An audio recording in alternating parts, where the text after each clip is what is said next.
সুপ্রিয় দর্শক, আসসালামু আলাইকুম। আপনাদের সবাইকে স্বাগত জানাচ্ছি এখনকার আলোচনা। আপনাদের সঙ্গে আছি আমি সিরাজুল ইসলাম। দর্শক, মধ্যপ্রাচ্যে একই সাথে এমন কতগুলো ঘটনা ঘটছে যেগুলোকে দেখলে মনে হবে আলাদা আলাদা খবর, কিন্তু ঘটনাগুলোর একটার সাথে আরেকটার ঘনিষ্ঠ সম্পর্ক রয়েছে। যেমন ইরানের প্রেসিডেন্ট আগামীকাল পাকিস্তান যাচ্ছেন এবং পাকিস্তান ইরানের সম্পর্ক বিশেষভাবে ঘনিষ্ঠ হচ্ছে। এদিকে সংযুক্ত আরব আমিরাত এবং ভারতের মধ্যে চলছে ব্রাহ্মস এবং আকাশতীর সমন্বিত এয়ার ডিফেন্স নেটওয়ার্ক বিক্রির আলোচনা।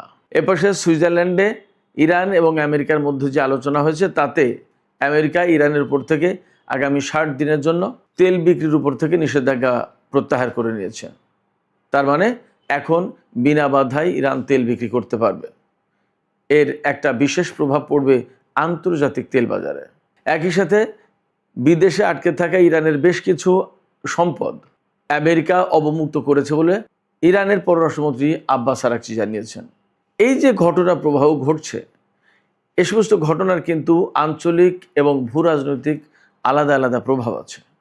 দর্শক, চলুন আজকের এই ভিডিওতে এই সমস্ত ঘটনাগুলো বিশ্লেষণ করি এবং এগুলোর আঞ্চলিক এবং ভূ রাজনৈতিক কী প্রভাব আছে, আন্তর্জাতিক বিশ্বে এর কী প্রভাব পড়বে, এই সমস্ত নিয়ে বিস্তারিত আলোচনা করব। আশা করি আপনারা শেষ পর্যন্ত সঙ্গে থাকবেন এবং সংযুক্ত আরব আমিরাত, ভারত, ইরান, পাকিস্তান এই আন্তঃসম্পর্কগুলো আসলে কিভাবে আবর্তিত হচ্ছে সেগুলো বোঝার চেষ্টা করবেন। দর্শক, এখানেই বলে রাখি, যদি ভিডিও ভালো লাগে তাহলে লাইক, কমেন্ট, শেয়ার করবেন এবং চ্যানেলটি সাবস্ক্রাইব করে সাথেই থাকবেন। দর্শক, চলুন বিস্তারিত আলোচনায় চলে যায়। একেবারে সর্বপ্রথমেই বলি, ইরানের উপর থেকে আমেরিকা 60 দিনের জন্য তেল বিক্রির উপর থেকে নিষেধাজ্ঞা প্রত্যাহার করে নিয়েছে। তার মানে হচ্ছে এখন থেকে ইরান বিনা বাধায় তেল, গ্যাস এবং তেলজাত পণ্য আন্তর্জাতিক বাজারে বিক্রি করতে পারবে। এই সুবিধাটা পেল ইরান এবং আমেরিকার মধ্যে সুইজারল্যান্ডে গতকাল যে আলোচনা হয়েছে তার প্রেক্ষাপটে। আর তার প্রেক্ষাপট তৈরি হয়েছিল পাকিস্তান এবং বিশেষ করে কাতারের প্রচেষ্টায় যে আমেরিকা ও ইরানের মধ্যে প্রাথমিক সমঝোতা স্মারক সই হয়েছে। সেই প্রাথমিক সমঝোতা স্মারকে 14 দফা রয়েছে। সেই 14টা দফা বাস্তবায়ন করার প্রশ্ন আছে এবং এর ভিত্তিতে ইরান এবং আমেরিকার মধ্যে পরমাণু আলোচনা শুরু হবে। তো পরমাণু আলোচনা শুরুর আগে ইরানের উপর থেকে নিষেধাজ্ঞা প্রত্যাহারের কথা ছিল, তার বিদেশে আটকে থাকা সম্পদ ছেড়ে দেওয়ার কথা ছিল, এরকম অনেক কিছু বিষয় ছিল। সেই সমস্তগুলো আসলে বাস্তবায়ন শুরু হয়েছে, আমরা অন্তত তাই দেখছি। এখানে প্রশ্ন থেকে যাচ্ছে আমেরিকা এই বাস্তবায়ন প্রক্রিয়ার উপরে কতটা প্রতিশ্রুতিবদ্ধ থাকবে। যদি আমেরিকা এই প্রতিশ্রুতি ভঙ্গ করে তাহলে কি হবে? যদি আমেরিকা প্রতিশ্রুতি ভঙ্গ করে তাহলে কিন্তু ইরান এই আলোচনা থেকে সরে আসবে, আবার সেই শত্রুতামূলক অবস্থা তৈরি হবে। এই ব্যাপারে ইরানের সামরিক বাহিনীর পক্ষ থেকে এবং ইরানের এয়ার ডিফেন্স ইউনিটের যিনি প্রধান, তিনি বা সামরিক বাহিনীর পক্ষ থেকে একদম সুস্পষ্ট করে বলা আছে যে ইরানের ক্ষেপণাস্ত্র থেকে শুরু করে ইরানের সামরিক বাহিনী, IRGC সমস্ত সব কিছু প্রস্তুত অবস্থায় আছে। আমেরিকা যদি চুক্তি কোনোভাবে লঙ্ঘন করে তাহলে তার জন্য প্রয়োজনীয় যে ব্যবস্থা নেওয়া দরকার তা নিতে মোটেই দেরি করবে না ইরান। তার মানে ইরান হরমুজ প্রণালী বন্ধ করে দেবে, প্রয়োজনে মার্কিন বাহিনী বা মার্কিন ঘাঁটিগুলোর উপর হামলা চালাতে পারে, বা আমেরিকা যদি তার বিরুদ্ধে কোনো কিছু করতে যায় তখন ফুল ফ্লেজে ইরান যুদ্ধ শুরু করবে। এ ব্যাপারে কোনো রকমের ছাড় দেবে না। আর ইরানের সাথে যদি এই চুক্তিগুলো, প্রাথমিক সমঝোতাগুলো যদি সুন্দরভাবে সব কিছু বাস্তবায়ন হয় তাহলে কি হবে? তাহলে ইরান এবং আমেরিকার মধ্যে যে পরমাণু আলোচনা হওয়ার কথা, সেই আলোচনা স্বাভাবিকভাবে সুন্দরভাবে এগিয়ে যাবে। সেখানে ইরান তার পরমাণু কর্মসূচিতে কতটুকু ছাড় দেবে, তার ইউরেনিয়াম এনরিচ করার ব্যাপারে কতটুকু ছাড় দেবে, এই সমস্ত বিষয় নিয়ে আলোচনা হবে। এদিকে মার্কিন ভাইস প্রেসিডেন্ট JD ভ্যান্স দাবি করেছেন আন্তর্জাতিক পর্যবেক্ষকদেরকে ইরানে পরমাণু কর্মসূচি পর্যবেক্ষণের জন্য ইরানে প্রবেশ করতে দিতে তেহরান সম্মত হয়েছে। অবশ্য আমি ইরানি গণমাধ্যমে বিষয়টি যাচাই করার চেষ্টা করলাম, এখনও আমি পাইনি বিস্তারিত। তবে পশ্চিমা গণমাধ্যমগুলো এই বিষয়টিকে বিশেষ গুরুত্ব দিয়ে বা ফলো করে প্রচার করছে। দেখা যাক আসলে বাস্তবতা কি। 1-2 দিনের ভিতরেই বোঝা যাবে যে আন্তর্জাতিক আণবিক শক্তি সংস্থা যেটা IAEA তাদের পর্যবেক্ষক দল ইরানে প্রবেশ করতে পারছে কি পারছে না। তবে একটা কথা এখানে আমি খুব পরিষ্কার করে বলে দিই, ইরান এবং আমেরিকার মধ্যে যে আলোচনা চলছে সেই আলোচনার ভিত্তিতে ইরানের উপর থেকে নিষেধাজ্ঞা প্রত্যাহার, হরমুজ প্রণালী খুলে দেওয়া, ইরানের আশপাশ থেকে মার্কিন সেনা প্রত্যাহার, অনেক অর্থাৎ 14 দফা যা ছিল সব বাস্তবায়ন করলো ইরান আমেরিকা সবাই। পরমাণু আলোচনাও হলো, অনেক দূর এগিয়ে গেল, কিন্তু একটা জিনিস ইরানের সাথে আমেরিকার হবে না, সেটা হচ্ছে কূটনৈতিক সম্পর্ক। ইসরায়েলের সাথে যেমন ইরানের হবে না, তেমনি আমেরিকার সাথে ইসরায়েলের কূটনৈতিক সম্পর্ক হবে না, এবং দুই পক্ষ একে অপরকে যে বন্ধু হিসেবে গ্রহণ করবে সেটা কিন্তু হবে না, অন্তত ইরানের পক্ষ থেকে। কারণ ইরান মনে করে আমেরিকা যখনই ইরানের ভেতরে আসবে তার সাথে ইরানের সম্পর্ক তৈরি হবে, তখনই ইরান অনেকটা অরক্ষিত হয়ে যাবে। আমেরিকা, ইসরায়েল বা তাদের গোয়েন্দা নেটওয়ার্ক ইরানের ভেতরে কার্যক্রম চালাবে। তাতে ইরান এতদিন যেভাবে নিজের মতো করে সমস্ত সব কিছু এগিয়ে দিয়েছে, পরমাণু কর্মসূচি থেকে শুরু করে তার সামরিক কর্মসূচি, এর সমস্ত সব কিছুতে বাধা পড়তে পারে, ঝামেলা তৈরি হতে পারে। অতএব ইসরায়েল এবং আমেরিকার সাথে এখন যেমন সম্পর্ক আছে, অর্থাৎ বৈরিতার সম্পর্ক বা কূটনৈতিক সম্পর্ক ছিন্ন অবস্থা, এই অবস্থায় বহাল থাকবে, বিরাজমান থাকবে। এবার আসি, ইরানের প্রেসিডেন্ট মাসুদ পেজেশকিয়ান তিনি আগামীকাল পাকিস্তান সফরে যাচ্ছেন। একটা বিষয় খেয়াল করুন, গতকালকে কিন্তু আমি বলছিলাম যে গতকাল মানে 21শে জুন, আমি গতকালের ভিডিওতে বলেছি যে পাকিস্তানের প্রধানমন্ত্রী শেহবাজ শরীফ জাতীয় সংসদে দেয়া বক্তৃতায় জানিয়েছেন যে আমরা ইরানের প্রেসিডেন্ট ডক্টর মাসুদ পেজেশকিয়ানকে পাকিস্তান সফরের জন্য উদাত্ত আহ্বান জানাচ্ছি, উদাত্ত আমন্ত্রণ জানাচ্ছি। তাকে বরণ করার জন্য পুরো পাকিস্তানি জাতি, পাকিস্তানের সমস্ত জনগণ অধীর আগ্রহে অপেক্ষা করছে। আমি কিন্তু এই কথা গতকালকের ভিডিওতে বলেছিলাম। আজকেই খবর আসলো ইরানের গণমাধ্যম এবং পাকিস্তানের গণমাধ্যম, দুই দেশের গণমাধ্যম থেকেই নিশ্চিত করা হয়েছে যে মাসুদ পেজেশকিয়ান ইরানের প্রেসিডেন্ট আগামীকাল মঙ্গলবার পাকিস্তান সফরে যাচ্ছেন।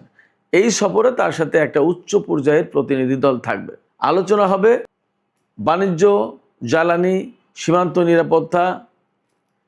নিরাপত্তা থেকে শুরু করে অনেক বিষয় নিয়ে, এবং আরও বিশেষ করে আলোচনা হবে বা পর্যালোচনা করা হবে এর আগে ইরান এবং পাকিস্তানের মধ্যে যে সমস্ত বিষয়ে সমঝোতা স্মারক বা চুক্তি সই হয়েছিল সেগুলো কত দূর বাস্তবায়ন হলো, বাস্তবায়নের ক্ষেত্রে বাধা কোথায়, বা এই ব্যাপারে আরও কি করা প্রয়োজন, এই ব্যাপারে পাকিস্তান কি সহযোগিতা করতে পারে, এই সমস্ত ব্যাপারে ইরান কীভাবে সহযোগিতা করতে পারে, এই সমস্ত নিয়ে আলোচনা হবে।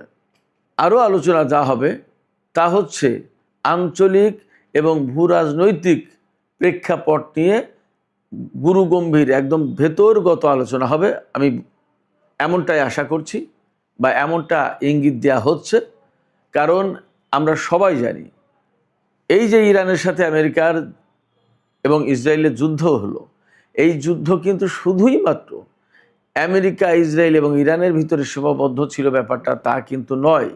এর সাথে আঞ্চলিক এবং আন্তর্জাতিক অনেক প্রসঙ্গ জড়িত।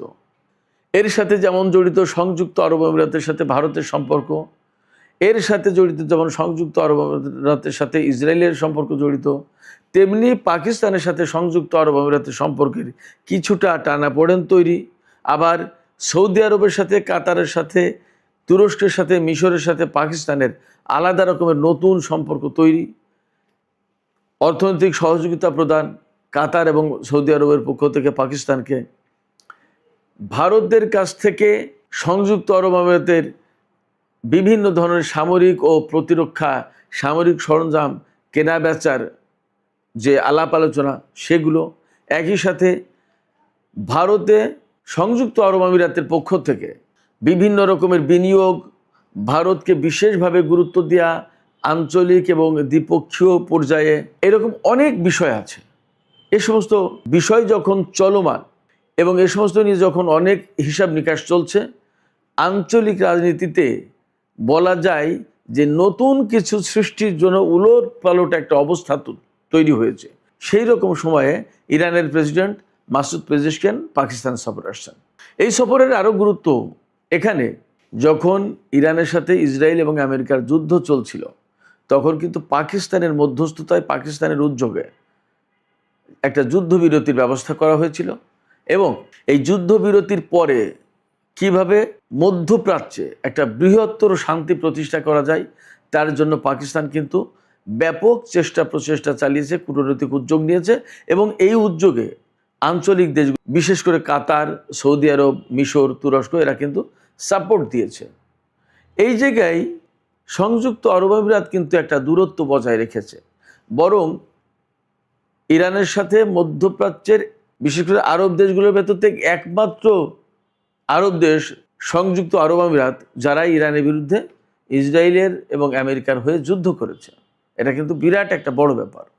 অথচ আরব আমিরাত কিন্তু ইরানের খুবই নিকটতম প্রতিবেশী রাষ্ট্র, একেবারে সাগর পাড়ি দিলেই দক্ষিণ পারে সংযুক্ত আরব আমিরাত, উত্তর পারে ইরানের অবস্থান। এবং যে হরমুজ প্রণালী দিয়ে এত কিছু লেনদেন, সেই হরমুজ প্রণালীর ব্যবহার করতে হলে কিন্তু সংযুক্ত আরব আমিরাতকে ইরানের সহযোগিতা প্রয়োজন হবে। 28শে ফেব্রুয়ারি যুদ্ধ শুরু হয়েছিল, তার 2 দিন আগে ভারতের প্রধানমন্ত্রী ইসরায়েল সফর করে এসেছিলেন এবং সেখানে কিন্তু তিনি ঘোষণা করেছিলেন ইহুদিদের ফাদারল্যান্ড হচ্ছে ইসরায়েল, মাদারল্যান্ড হচ্ছে ভারত।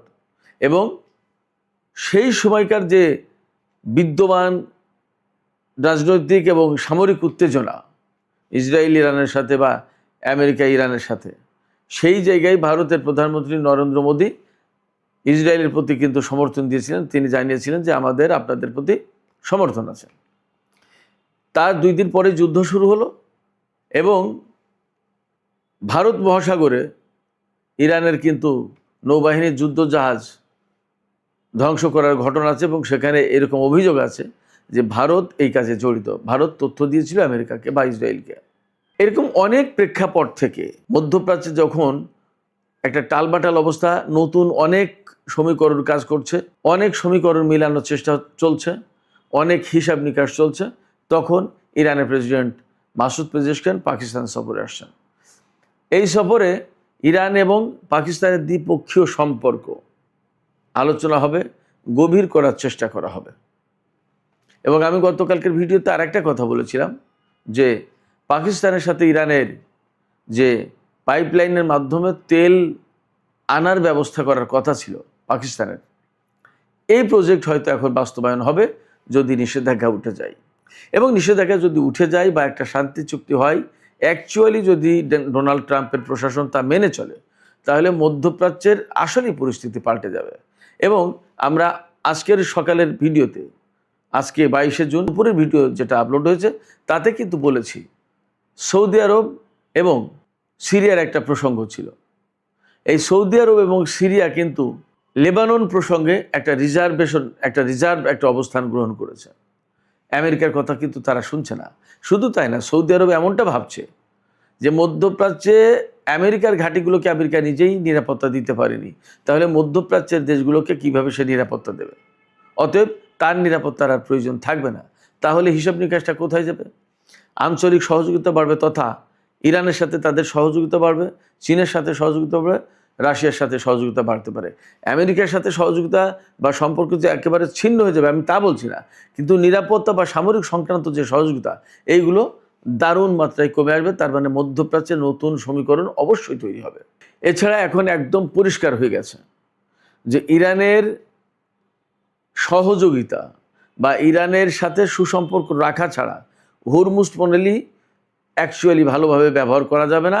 এমনকি বাব আল মানদেব প্রণালীও, দুটো প্রণালী ইরানের কার্যত কন্ট্রোলে। সেক্ষেত্রে মধ্যপ্রাচ্যের তেল বাণিজ্য থেকে শুরু করে সব ধরনের বাণিজ্য যদি চালাতে হয়, তাহলে ইরানের সাথে সুসম্পর্ক রাখার কোনো বিকল্প নেই। একদম ক্লিয়ার অ্যান্ড লাউড। শুধু জ্বালানি, বিশ্বে যত সার রপ্তানি করা হয় মধ্যপ্রাচ্য থেকে, অর্থাৎ এই হরমুজ প্রণালী ব্যবহার করে তার শতকরা 30% সার পরিবহন করা হয়। খুব সাধারণ ব্যাপার না। এই সার তৈরি হয় ইরানে, ইরাকে, কুয়েতে, সৌদি আরবে, কাতারে, সংযুক্ত আরব, সব জায়গায়, ওমানেও তৈরি হয় সম্ভবত। অতএব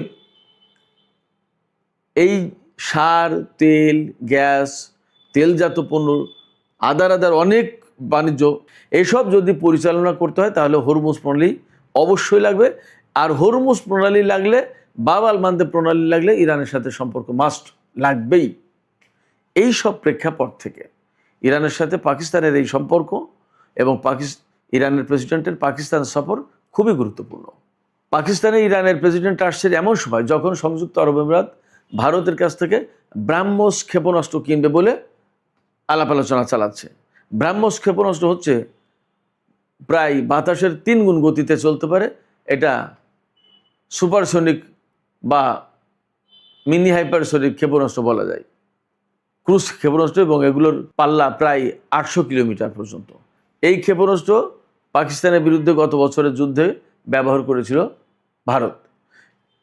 আর আকাশতীর যে সমন্বিত এয়ার ডিফেন্স নেটওয়ার্ক, এটা কিন্তু আরও মারাত্মক। মানে ব্রাহ্মস তো একটা ক্ষেপণাস্ত্র, সে হামলা করবে, আর আকাশতীর হচ্ছে মানে শত্রুর ড্রোন, যুদ্ধ বিমান, ক্ষেপণাস্ত্র সমস্ত সব কিছু শনাক্ত করবে এবং কোন লক্ষ্যবস্তুকে কোন অস্ত্র দিয়ে আঘাত করতে হবে সেইটা সে ডিটেক্ট করবে মুহূর্তের ভিতরে, সেইটা সে ডিসিশন দেবে। ধরুন ভারতের আকাশে পাকিস্তান 10টা যুদ্ধ বিমান পাঠালো, 100টা ড্রোন পাঠালো, আর 50টা ক্ষেপণাস্ত্র পাঠালো অ্যাট এ টাইম। তখন এই আকাশতীর এয়ার ডিফেন্স নেটওয়ার্ক সে টোটাল রাডার সিস্টেমকে, ক্ষেপণাস্ত্র প্রতিরক্ষা ব্যবস্থাকে বা আদার যে টোটাল নেটওয়ার্ক যেটা থাকবে, নেটওয়ার্কের আওতায় যে সমস্ত অস্ত্র মোতায়েন থাকবে তাদেরকে সে এই লক্ষ্যবস্তুগুলো, বিমান, ড্রোন, ক্ষেপণাস্ত্র, এগুলো সে শনাক্ত করবে, করে S-400 কাকে মোকাবেলা করবে, ব্রাহ্মস কাকে মোকাবেলা করবে, বা অগ্নি কাকে মোকাবেলা করবে, বা আদার কে কাকে মোকাবেলা করবে, তাকে সে ডিকটেশন দেবে, ডিসিশন দেবে যে তুমি অমুক ক্ষেপণাস্ত্র ব্যবহার করে এই বিমান ধ্বংস করো, তুমি অমুক ক্ষেপণাস্ত্র ব্যবহার করে এই ড্রোন ধ্বংস করো। এইভাবে মানে মূলত এটা আকাশের চোখ, ভারতের নিরাপত্তা বাহিনীর চোখ বলা যায় এই আকাশতীর।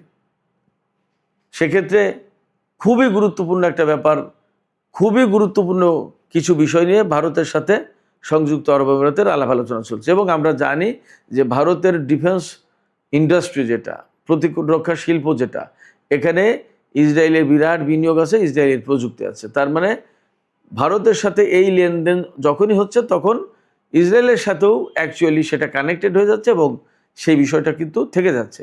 এই ব্রাহ্মস ক্ষেপণাস্ত্র মোতায়েন করবে কার বিরুদ্ধে? সংযুক্ত আরব আমিরাত। বেসিক্যালি এখন মধ্যপ্রাচ্যে সংযুক্ত আরব আমিরাতের প্রধান শত্রু হচ্ছে ইরান, তার বিরুদ্ধে মোতায়েন করবে। তাহলে ইরান কিন্তু কার্যত এখানে সংযুক্ত আরব আমিরাতের বিরুদ্ধে তার নতুন করে চিন্তা ভাবনা করতে হবে। ভারতের কাছ থেকে কিনছে এই বিষয়টা কিন্তু ইরান ভালোভাবে দেখবে না, একই সাথে পাকিস্তানও ভালোভাবে দেখবে না।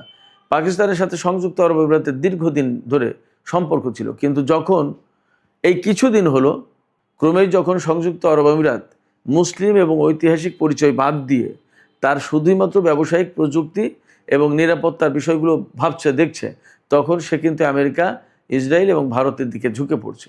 এই জায়গায় যখন ভারতের ব্রাহ্মস বা আকাশতীর ক্ষেপণাস্ত্র কিনবে, তার মানে তার ডিফেন্স ইন্ডাস্ট্রিকে ফুলিয়ে ফাঁপিয়ে তোলার চেষ্টা করবে সংযুক্ত আরব আমিরাত এগুলো কিনে, তখন কিন্তু পাকিস্তান বিষয়টা ভালোভাবে দেখবে না।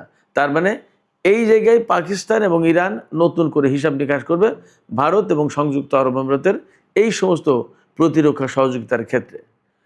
একই সাথে পাকিস্তানের সাথে যেহেতু কাতার এবং সৌদি আরবের ইদানিং সম্পর্ক আগের চেয়েও বেশি উন্নত হচ্ছে, তাহলে এখানে প্রশ্ন এসে যাচ্ছে কাতার এবং সৌদি আরব সংযুক্ত আরব আমিরাতের এই বিষয়টি কিভাবে দেখবে? ওপাশে তুরস্ক তো অবশ্যই ভালোভাবে দেখবে না, মিশর কিভাবে দেখবে? অনেক হিসাব বিকাশ এখানে আলটিমেটলি চলে আসছে। এই জায়গা থেকে বলা যায় যে আগামীকালের ইরানের প্রেসিডেন্টের পাকিস্তান সফর, সংযুক্ত আরব আমিরাতের সাথে ভারতের ব্রাহ্মস এবং আকাশতীর এয়ার ডিফেন্স নেটওয়ার্ক, এ সমস্ত বিক্রির ব্যাপারে আলাপ আলোচনা, অনেক নতুন হিসাব নিকাশ, অনেক নতুন আলাপ আলোচনার জন্ম দিচ্ছে। সুপ্রিয় দর্শক, এখনকার আলোচনা এখানে শেষ করতে চাই।